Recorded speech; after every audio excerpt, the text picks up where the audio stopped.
सुंदर बिहार कॉलोनी में कांता नाम की एक औरत अपने बेटे देव और बहू रूपा के साथ रहती थी।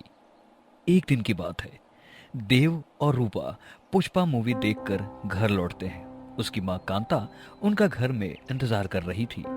अपने बहू और बेटे को आता देख गुस्से में बोलती है, अरे कहाँ गए थे तुम दोनों मुझे बिना बताए। अरे कहीं नहीं माँ, वो रूपा की तबीयत खराब थी इसलिए डॉक्टर के पास गए थे। तभी देव को टोकते हुए रूपा कहती है, कोई जरूरत नहीं है बताने की कि हम कहीं भी गए हों।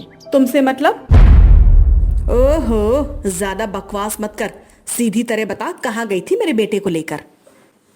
एक बार बोली ना मैं नहीं बताएगी तो नहीं बताएगी। रूपा हूँ रूपा, झुकेगी नहीं साला। यह सब बोलकर रूपा कमरे में चली जाती है। रूपा की अजीबो गरीब बात सुनकर कांता के तो होश ही उड़ जाते हैं और वह देव से कहती है, क्यों बेटा देव, कहाँ गए थे तुम दोनों? और ये बहू को क्या हुआ?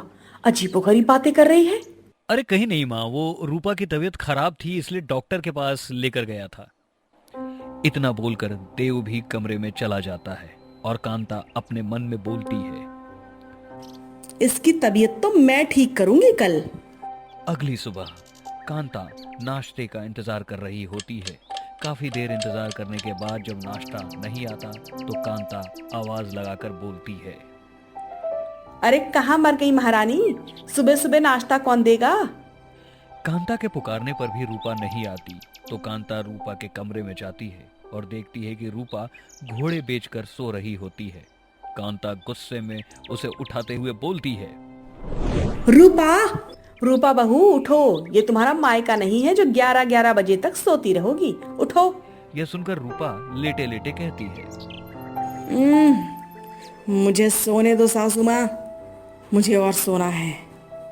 कांता के जगाने के बाद भी रूपा नहीं उठती तो कांता उसके मुंह पर पानी डाल देती है। रूपा अचानक उठ जाती है। गुस्से में चिल्लाते हुए वो बोलती है, किसकी इतनी मजाल जो अपन पर पानी डाला, छोड़ेगी नहीं साला। रूपा ध्यान से देखती है तो उसके सामने उसकी सासू माँ खड़ी थी और वो कहती है, अपन की मर्जी, अपन जब तक सोएगी किसी के कहने पर नहीं उठेगी साला। इतना कहकर रूपा दोबारा सो जाती है। यह सब देखकर कांता को कुछ समझ नहीं आता कि क्या हो रहा है। अपनी बहू के पुष्पा बनने के बाद उसे खुद ही नाश्ता बनाना पड़ता है और सारा काम खुद करना पड़ता है। ऐसे ही एक दिन दोपहर के वक्त दोनों सास बहू आराम से बैठे होते हैं। तभी कांता से पानी का गिलास उठाते समय गिलास नीचे गिर जाता है। कमर दर्द के कारण कांता झुककर गिलास नहीं उठा पाती तो रूपा से कहती है, रूपा, अरे मुझसे गिलास गिर गया है, उठा तो जरा, मुझसे झुका नहीं जा रहा। मुझे सब मालूम है, आप मुझे अपने कदमों में झुकाने के लिए सब कर रही हो, है ना? लेकिन मैं रूपा हूँ रूपा, किसी के आगे झुकेगी नहीं साली। रूपा उल्टा जवाब देकर अपने कमरे में चले जाती है और कांता हैरान होकर बोलती है, मेरी बहू के अंदर लगता है किसी भूत चुड़ैल का साया आ गया है। कुछ दिनों से बड़ी अजीबोगरीब हरकतें कर रही है। कुछ तो करना पड़ेगा मुझे इसका। अपनी बहू की हरकतों से कांता को लगता है कि कोई ऊपरी चक्कर है। इसलिए कांता एक दिन जब देव बाहर गया होता है और रूपा कमरे में सो रही होती है, कांता एक बाबा को बुलाकर लाती है। कांता बाबा से कहती है, बाबा, मेरी बहू के अंदर किसी आत्मा का वास लगता है। कुछ दिनों से बड़ी अजीब हरकतें कर रही है। पूरा दिन कहती है झुकेगी नहीं साली, झुकेगी नहीं साली, बस यही बोलती रहती है। चिंता मत करो, अब मैं सब ठीक कर दूंगा। कहाँ है तुम्हारी बहू? मुझे उसके पास ले चलो। इतना कहकर कांता बाबा को रूपा के कमरे में ले जाती है जहाँ रूपा सो रही होती है। बाबा अपने मंत्रों का जाप करने लगते हैं और अपने हाथ में लिए हुए भभूत को रूपा के मुंह पर फेंकते हैं। भभूत पड़ते ही रूपा अचानक से उठ जाती है और गुस्से से बोलती है, माँ जी, ये सब क्या हो रहा है? और ये ढोंगी कौन है? तुम्हारी बहू के अंदर कोई बदतमीज चुड़ैल का साया है, इसको निकालना जरूरी है। अरे ओ सब्जी मंडी के सड़े हुए टिंडे, अपनी खैरियत चाहता है ना तो निकल ले यहाँ से, वरना छोड़ेगी नहीं साली। अरे तेरे जैसी चुड़ैल को बहुत ठीक किया है मैंने, तुझे भी नहीं छोड़ूंगा मैं। रूपा, नाम सुनकर फ्लावर समझे क्या? अपन फायर है फायर। इतना कहकर रूपा डंडा उठाकर बाबा को 2-3 डंडे लगाती है और बाबा भागने लगते हैं। जाते हुए बाबा से कांता बोलती है, इस चुड़ैल को तो बाहर निकालो। पहले मैं बचूंगा तभी ना निकालूंगा, भागो रे भागो यहाँ से।